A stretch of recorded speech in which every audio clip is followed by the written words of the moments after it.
네, 안녕하세요. 주필승 투자연구소 소장 주필승입니다. 예, 오늘도 코스닥 지수는 양봉으로 장을 마쳤습니다. 하지만 내용을 보면 조금 일부 섹터로 자금이 몰리는 이런 모습이 나왔고요. 하루하루가 다른 업종이나 섹터들, 종목들이 움직이기 때문에 난이도가 상당히 높은 시장이다. 이렇게 말씀드릴 수 있습니다. 예, 우선 수급을 먼저 볼 건데요. 외국인은 늘 똑같습니다. 아침에는 매도예요. 무조건 매도, 양시장 모두 매도했다가 다시 순매수로 전환되고, 개인들은 아침에 매수했다가 아닌가 보다 해서 반등 나오면 매도하고, 결국에는 뭐냐, 개인들의 매도를 유발해서 외국인이 가져가는 이런 추세가 지금 계속해서 반복되고 있습니다. 그리고 또 섹터별로 다른 움직임이 나타나고 있기 때문에 개인들의 피로감이 엄청 심하게 일어나고 있습니다.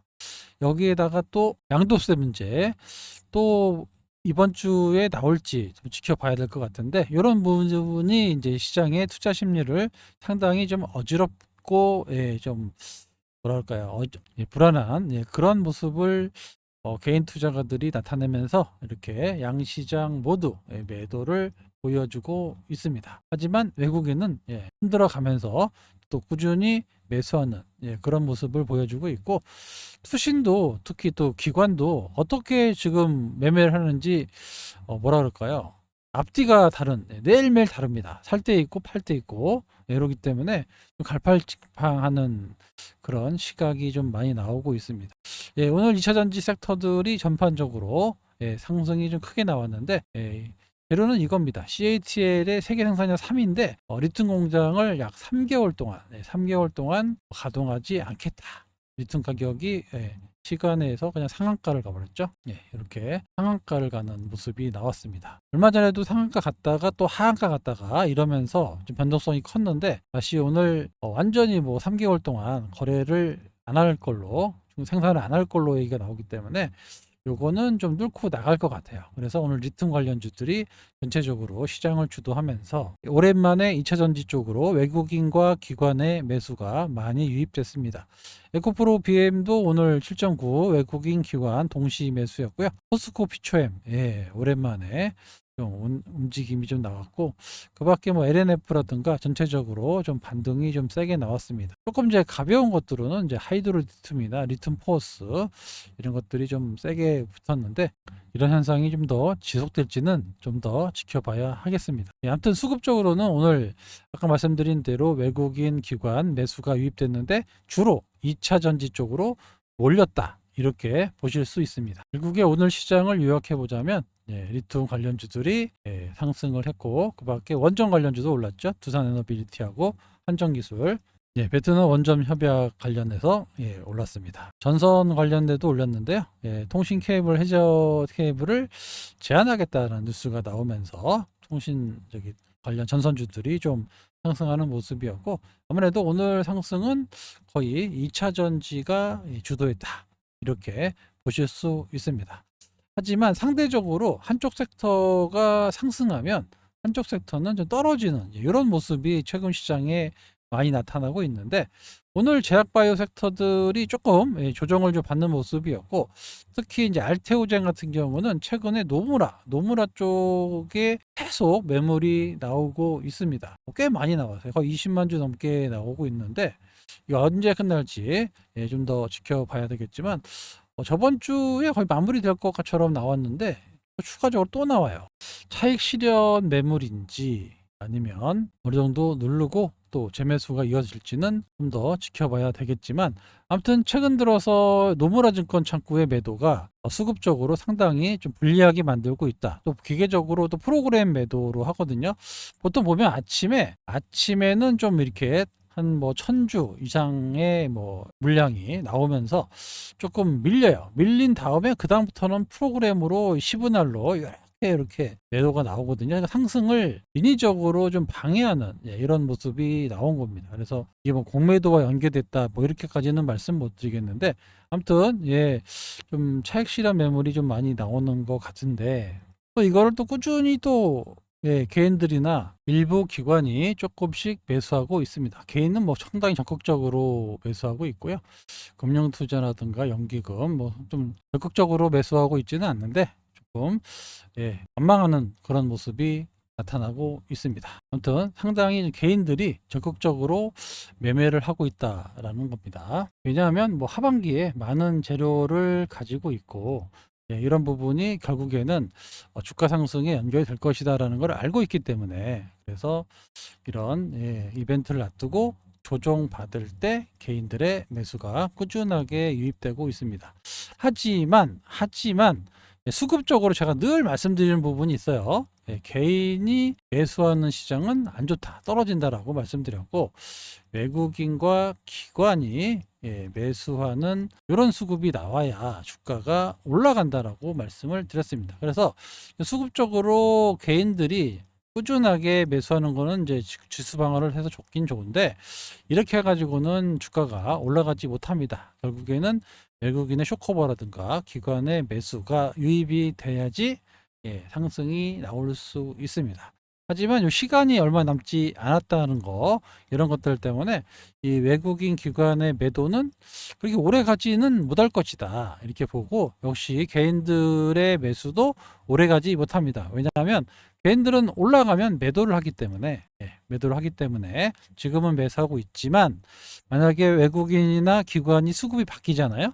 그러면 개인은 매도합니다. 이런 수급이 나와야 주가가 반등이 나옵니다.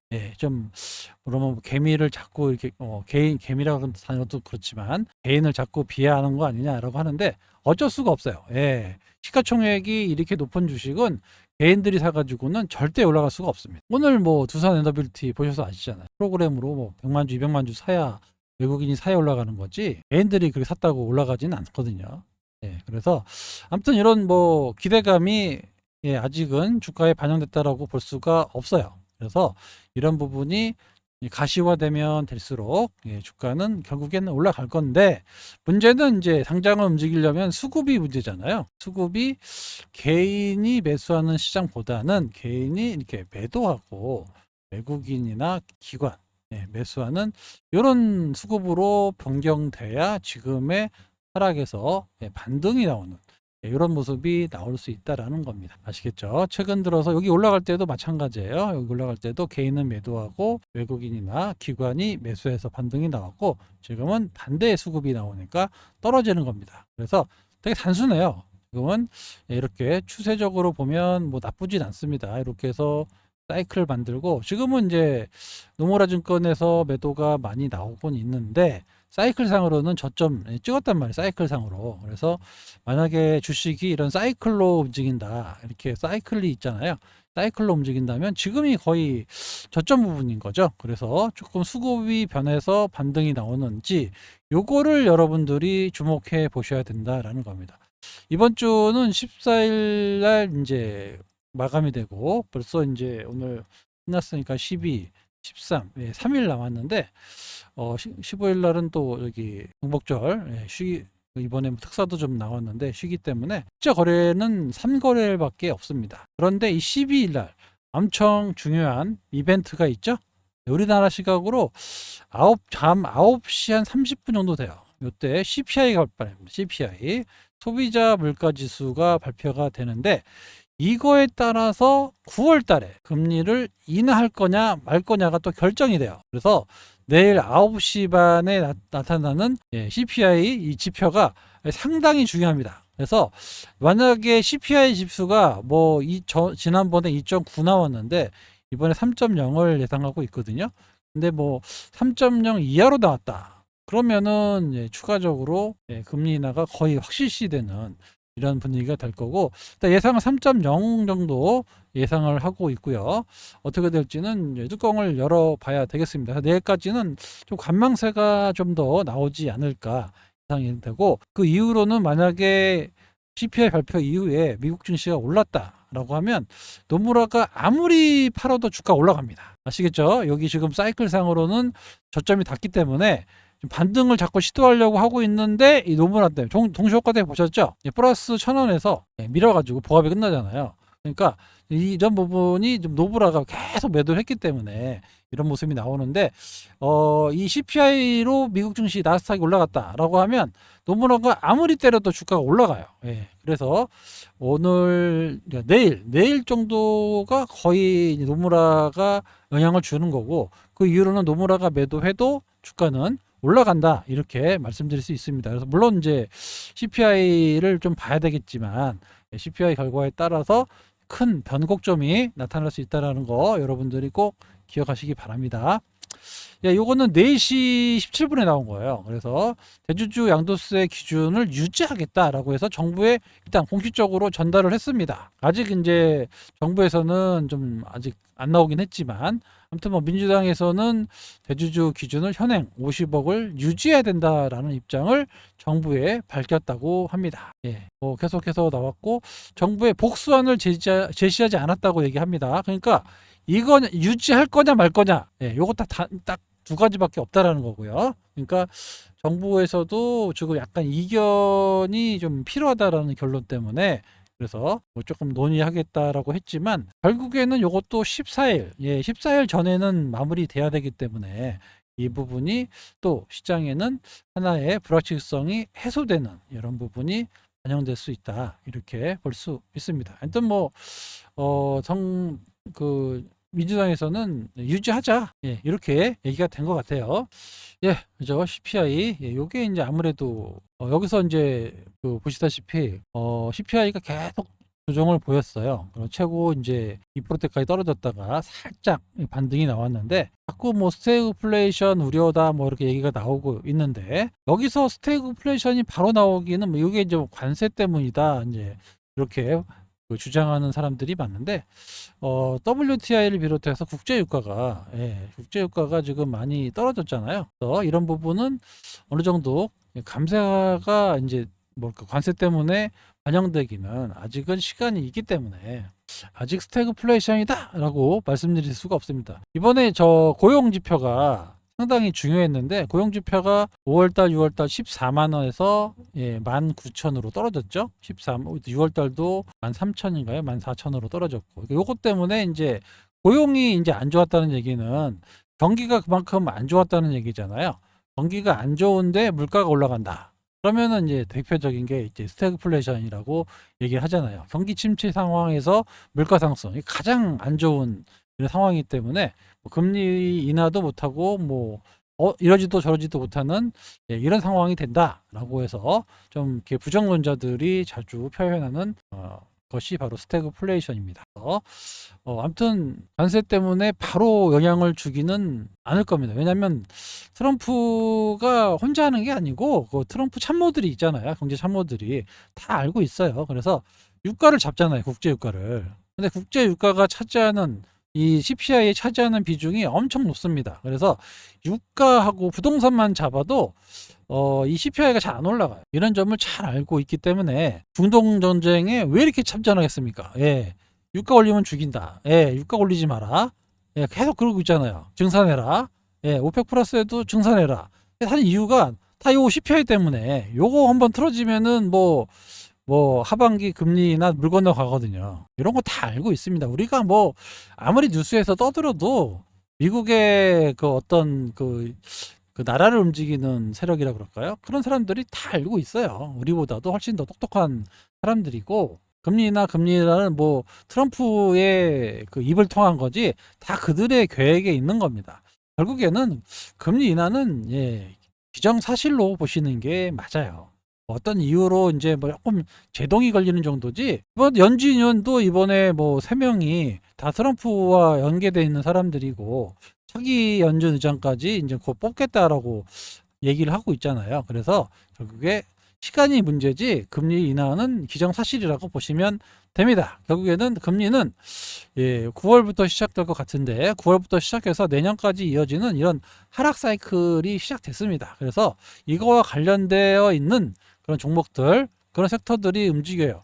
오늘 2차전지 종목들이 좀 움직였는데, 이것도 뭐 어차피 시설 투자가 많이 들어가는 그런 회사이기 때문에 나쁘지 않습니다. 그리고 대표적인 게 어디입니까? 바이오잖아요. 바이오 기업이 좋아질 수밖에 없어요.